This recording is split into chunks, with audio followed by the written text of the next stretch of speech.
నమస్తే రమగారు. నమస్తే రమగారు, చందమామ కథ చెప్పుకుందామండి.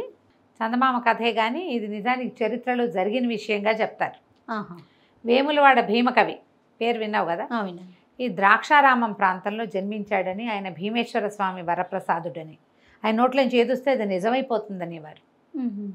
వేములవాడ భీమకవి మీద చాలా ప్రత్యేకమైన చిత్రమైన కథలు చాలా ఉన్నాయి. అని ఏదంటే అది ఆయన పద్యం చదివితే పద్యంలో ఏమి ఆజ్ఞ ఇచ్చాడో ఆ ఆజ్ఞ జరిగేదట. అబ్బా, అలాంటి పేరు, అలాంటి ప్రఖ్యాతి ఉంది. అయితే ఈయన ఆ రాజ్యాలు ఈ రాజ్యాలు అలా తిరుగుతూ ఉండేవాడు. అయితే ఒకసారి ఆయన తన ఊరికే అలా వెళ్తూ ఉన్న క్రమంలో సజ్జ నగరాన్ని చూశాడట. సజ్జ ఆ నగరం పేరు. ఆ సజ్జ నగరాన్ని పాలించే కళింగ గంగు అనే ఒక రాజుగారు. ఆయన పెద్ద ఈ కవిగాయక వైతాళిక పూజనాలు అవి ఆయనకి లేవు. కొత్త వస్తారు లేకపోతే లేదని. ఈయన కళింగ గంగును చూడబోయాడు భీమకవి గారు. లోపల వెళ్ళేసరికల్లా ఆయన ఏదో బిజీగా ఉన్నాను, తర్వాత ఎప్పుడో చూస్తానని చెప్పన్నాడు.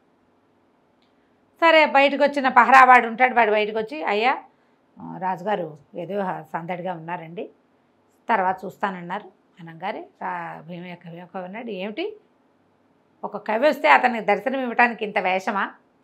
మేము బెంగపెట్టుకోవద్దని చెప్పి ఈ సందడంతా 3 నాళ్ల ముచ్చటలే పోతుంది ఎట్లాగూ ఈ రాజ్యం అని వెళ్ళిపోయాడు. పహరావాడు వచ్చి చెప్పాడు. అనుకున్నాడు. రాజుగారు ఏం పట్టించుకోవాలి. క్రమంగా ఈ కళింగ గంగు రాజ్యంలో అరాచకం ప్రబలిపోయింది. రకరకాల ఇబ్బందులు, వీళ్ళల్లో వీళ్ళకి ఏదో అన్బన్. ప్రజలకి రాజు మీద ఇష్టం ఉన్నప్పటికీ ఈ మిగిలిన వాళ్ళంతా ఉంటారు కదా, మంత్రులు, అమాత్యులు, తర్వాత సైన్యాధికారులు, దండనాయకులు, వీళ్ళ మధ్య ఏవో అధికారుల వల్ల మొత్తానికి ఏదో తగాదాలు, అరాచకం పుట్టేసింది. చాలా ఇబ్బంది అయిపోయింది. ఈ ఇబ్బంది అయిపోయి రాజ్యంలో ఏమిటి అధికార గణానికి రాజుకి సింక్రనైజేషన్ అవి లేని క్రమంలో చుట్టుపక్కల రాజ్యాల నుంచి కొందరు దాడి చేశారు. కళింగ గంగు రాజ్యం కాస్తా పోయింది. అయితే ఈయన ప్రాణాలతోటి తప్పించుకున్నాడు. ఏం చేశాడు, భార్య పిల్లల్ని కూడా తప్పించేశాడు. గంగు చాలా సమర్థుడైన రాజు, నిజానికి శౌర్యవంతుడే. భార్యని పిల్లల్ని తప్పించేసి వాళ్ళని అత్తవారింట్లోకి ప్రవేశపెట్టేశాడు, అత్తారింటి పంపేసి ఆయన దేశంలో పడి తిరగటం మొదలుపెట్టాడు. ఏం చేస్తాడు? రాజ్యంలో అధికారులు ఎవరు తన మీద ఆసక్తి ఉన్న వాళ్ళు కాదు. ఏదో గొడవ వచ్చేసింది వాళ్ళల్లో వాళ్ళకి. అయితే ఈ తిరుగుతూ ఏం చేసేవాడు, ఒక సత్రం భోజనం మఠం నిద్రలాగా చేస్తూ ఉండేవాడు. సత్రాలు కొన్ని అతను పెట్టిన సత్రాలు కూడా ఉన్నాయి. తను గంగు అనే విషయం తెలియనివ్వకుండా మారు వేషంతో తిరిగేవాడు. ఏదైనా ఊళ్ళోకి నడిచిపోయి అక్కడ ఉన్న సత్రంలో ఆ భోజనం చేసి 2 పూటలు ఉంటానని, అక్కడేం డబ్బులు ఇవ్వక్కర్లా, ఫ్రీ భోజనం, ఏం పెడితే అది తినాలి. ఫ్రీ భోజనాల్లో కొంతమంది ఫ్రీ భోజనం చేసినా ఈ వెళ్ళేటప్పుడు ఆ ఫ్రీ భోజనం రాజుగారు ఇచ్చే డబ్బుకి తమ డబ్బు కూడా తోడవల్లే 10 పైసలు ఏదైనా ఇచ్చేవాళ్ళు. వ్యాపారస్తులు అయితే ఓ బస్తా బియ్యం దించి, ఓ బస్తా జొన్నలు దించి చేసేవాళ్ళు. లేనివాడు లేదు, పేదవాడు తినేసేవాడు. పేదవాళ్ళు తినేవాళ్ళు సత్రాల్లో. యాత్రికులు కూడా సత్రాల్లో యాత్రికుల కోసమే ఉండేవి, డబ్బు నియమం కాదు అక్కడ. ఈయనట సత్రాల్లో తింటూ ఉండేవాడు. అయితే ఒకనాడు ఏమైంది, ఓ ఊరు నుంచి రెండో ఊరు సత్రం కోసం వెళ్తున్నాడు, భోజనం కోసం. బురద బాగా, చీకట్లో ఈయన దభేల్మని ఒక గోతులో పడ్డాడు. పడేసరికల్లా గట్టిగా ఏమనుకున్నాడు, అయ్యో సామ్రాజ్యాన్ని వెళ్ళిన మహారాజుకి కాలు దివిటి కూడా లేని దిక్కుమాలి బతికైపోయింది కదా, ఇట్టాడి బతుకొచ్చింది. కాలు దివిటి అంటే నడకకి ఒక దివిటి పుచ్చుకుని నడిస్తే కింద ఏముందో కనపడుతుంది, అంతేగా. కాలు దివిటి కూడా లేదు నాకు అనుకునేసరికల్లా ఆ వర్షపు రోజున ఒక చెట్టు కింద నిలబడి ఉన్నాడు ఒక ఆయన. ఎవరబ్బాయి నువ్వు అని కేకేశాడు. ఎవరినేముందండి, ఏం పేరు చెప్పుకోమంటారు స్వామి అని భీమకవి దెబ్బకి చిత్తైపోయిన వాడిని, ఆయన శాపం తగిలి రోడ్ల మీద పడి ఉన్నాను, ఇట వీధులు పట్టిపోయాను అన్నాడు. అనగానే ఆయన ఆశ్చర్యపోయాడు. కళింగ గంగు నువ్వా అన్నాడు. అని నేనే ఆ భీమకవిని,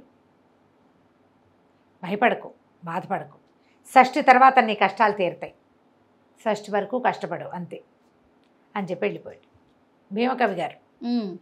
ఇది నా అర్థం కాల, ఈ షష్ఠి నాటికి ఏం తిరిగి వస్తుంది?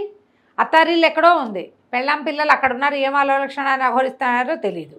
ఇక్కడ నాకు ఒక బంటు లేడు, ఒక సైన్యాధికారి లేడు, నా బతుకు ఏమీ లేదు, కట్టుకున్న గుడ్డలు తప్ప. నేను చేయగలిగేదేముంది, చూద్దాం షష్ఠి నాటి కోసం వెయిట్ చేయటం మొదలుపెట్టాడు.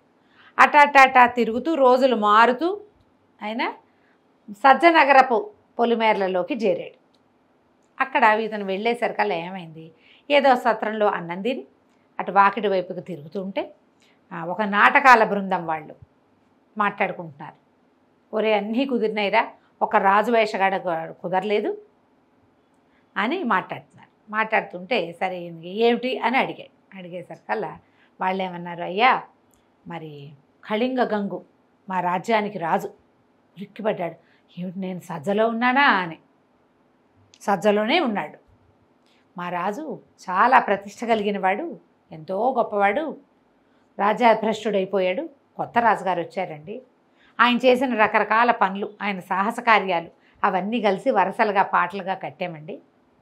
మరి ఇవాళ మా నాటకాన్ని చూడడానికి ప్రస్తుత నగరానికి సజ్జనగరానికి రాజుగా ఉన్న ఆయన కూడా వస్తాడు. పాత రాజుగారి ప్రతిభ తెలుసుకోవడానికి సరదాగా ఉంది ఆయనకి.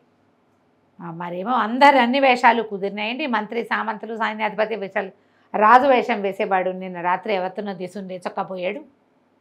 రాజు వేషం లేడండి అనేసరికల్లా వాళ్ళ ఇతను అన్నాడు, గంగు నేను వేస్తాను వేషం, నాకు సరదాయే, నాకేం డబ్బులు అక్కర్లా, ఊరికే మీతో పాటు అన్నం పెట్టండి చాలు నాకు.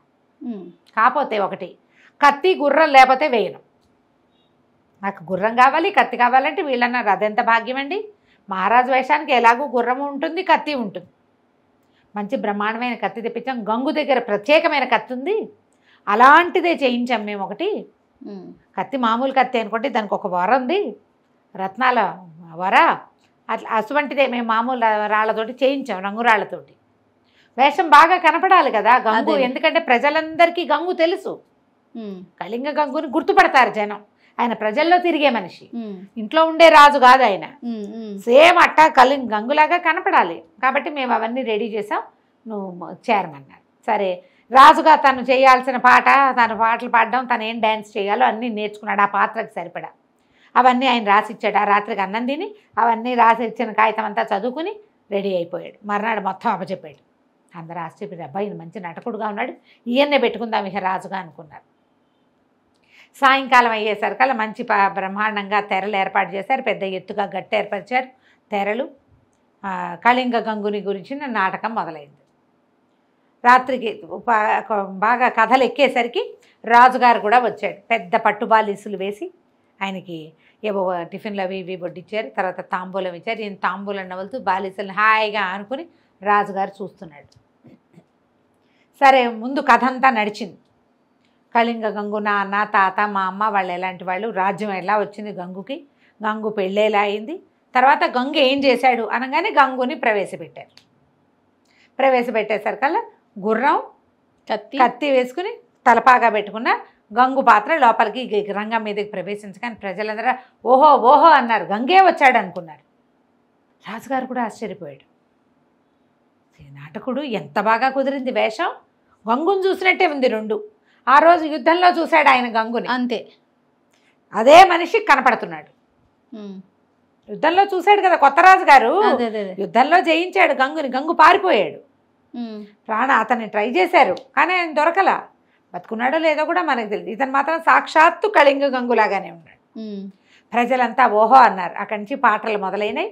గంగులాగా అటు ఇటు తిరుగుతూ కత్తి తిప్పుతూ నటిస్తున్నాడు. ఉండుండి ఆ పాట పెరిగే కొందికి చేశాడు గంగు, చేశాడు అది చేశాడు, కత్తి తిప్పాడు. ఆ పాటలు ఉద్రేకం కలిగిస్తాయి. ఈ మృదంగము, తాళాలు అక్కడి నుంచి ఓహో ఓహో అంటాం వెనకాల. ఈయనకు ఒక్క ఉద్రేకంలో ఈ గంగ ఏం చేశాడు, కత్తి దూసి గుర్రంతో సహా ఒక్క దూకాడు స్టేజ్ మీద నుంచి రాజుగారి దగ్గరికి. దూకటం ఏమిటి, కత్తి దూసి రాజుగారి మెడ ఎగరగొట్టేశాడు. చేద్దామనుకోలా, అదే ఉద్రేకంతో అక్కడికి ఆ పాటలు అవన్నీ వినేసరికి మనకి మ్యూజిక్ వల్ల ఏమంటారు మన దాన్ని, బ్యాక్గ్రౌండ్ స్కోర్, ఎస్ అంతేనా, దాంతో ఒక ఉద్రేకం వచ్చేసింది. అవును, వచ్చి ఒకటే దూకు, సత్యనాటి రాత్రి ఇది. ఒక్క దూకుతో ఆ గుర్రం, పైగా ఎన్నేళ్ళు ఆ గుర్రాల మీద తిరిగాడు ఆయన. మామూలు నటకుడైతే అంత దూకలేడు. వీళ్ళు కూడా నమ్మారు ఇతనేనని, మామూలు నటకుడేనని నమ్మారు. దూకేసి రాజుగారిని పొడి చేశారు కల్లా ప్రజలంతా హాహాకారాలు చేశారు. అంగరక్షకులు ఆశ్చర్యపోయారు. కానీ ప్రజలు మాత్రం కళింగ గంగకి జయ జయ అని అరిచారు. అర్థమైపోయింది వాళ్ళకి, అర్థమైంది. ఇప్పుడు రాజు చచ్చిపోయాక ఇంక వీళ్ళేమంటారు, నుంచున్నవాడు సాక్షాత్తు పాతరాజు, అంతే. అక్కడి నుంచి ఆయన తాలూకు అంగరక్షకులు కొంతమంది ఉన్నారు, కొంతమంది కళింగ గంగుకి జై అన్నారు. వాళ్ళు కూడా పాత అంగరక్షకులు, మంత్రి వాళ్ళంతా పరిగెత్తుకొచ్చారు. రాజు చనిపోవటం లేదా పారిపోవటమే యుద్ధానికి విజయమైంది. అదే లెక్క. చచ్చిపోయాడు, ఇంకేమిది, గంగు మళ్ళీ రాజయ్యాడు.